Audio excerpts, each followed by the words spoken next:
Hey, you guys, thank you so much for tuning in to day 4 of Reclaim Your Power Affirmations. So today we're going to talk about grief. I always told myself that grief is difficult for me to talk about.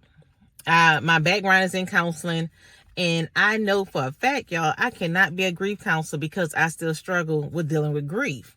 So I know today's conversation is going to be nothing but the Holy Spirit, none of me, because he is talking to me as well as you all, right?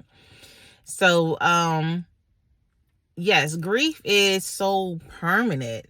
Like, you go from talking to someone to not being able to talk to them at all. And the thing that you living off now is just memories, and I know, I lost a lot of people in my life. Like, I know grief is difficult for me because of people. When you deal with losing someone who's close to you, it's tough. And, I lost grandparents. I lost, my brother transition, my oldest brother transition, my dad transition. You have friends that pass away and things like that. But the one that I still struggle with is losing my dad. And it's been 8 years and I still feel like I have my days where I struggle. So, and I know why it's so tough for me, because I went from being able to talk to my dad every day to not being able to hear his voice is still challenging. Not being able to get a happy birthday phone call at 6 a.m. every year is still hard. And some people think that grief is just, you're supposed to rush through it, and you cannot. And usually I always feel like people who feel like grief has a time limit are people who never experience dealing with losing someone that's real close. That's just my opinion, though. Because the people that have to walk through this walk, some people that I talk to that parents has transitioned, it could be 20 years for them, and they still tell me that, it's times where they still find themselves talking to their parent as if they still here. And, it's difficult.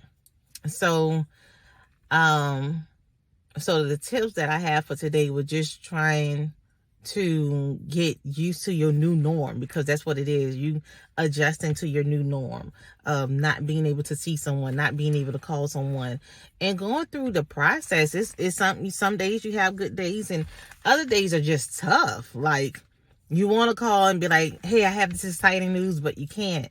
And for me, like, I still have my dad's number saved in my phone. Like, some stuff you just can't let go. And I don't think it's weird for the things that you don't want to let go, because, that person, whoever that you lost, was really close to you. So just up and acting like they never exist won't be able to happen. And so, so the things that I do and the things that I have done when this happened, because, like, I talked to my dad the day before he had a heart attack, and it was just so unexpected. And let me clarify something. Some people, if they have cancer, you're preparing your mindset to for the transition. And for the people who lose someone suddenly, I still feel like no matter how you lost that person, it's still hard to accept.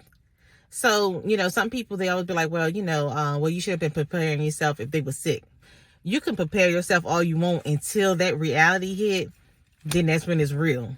It's always like the next day when you wake up and that reality sink in, like, dang, they really not here no more. That next morning is always the toughest, because you have to wake up and reprocess everything that just happened the day before. So I just want to encourage other people to know it's okay with getting grief counseling, because I definitely went straight into it. Like, it was no questioning about it. I know I need to talk to someone after that hard hit.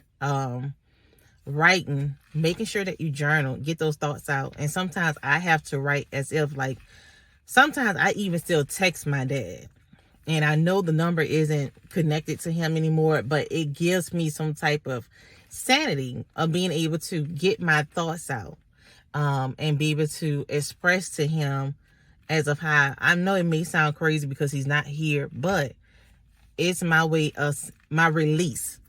Because if you don't release it, that stuff stay pent inside of you, and before you know it, you having a breakdown and don't understand why. So make sure you have a strong support system. Like, I could tell you, when each time I had someone transition, I could tell you who was there for me. And that is so important. You're going to know who's there. You're going to know who's not there. And so you want to make sure you stay connected with the ones who help you pull through. And even though the phone calls, you know, when it first happened, you're going to get a whole bunch of phone calls, text messages, and then once time go on, those things stop happening. But you have to be able to start coping for yourself. So whatever is needed to help you get your, whatever is needed positively to help you adjust, then you go with that flow.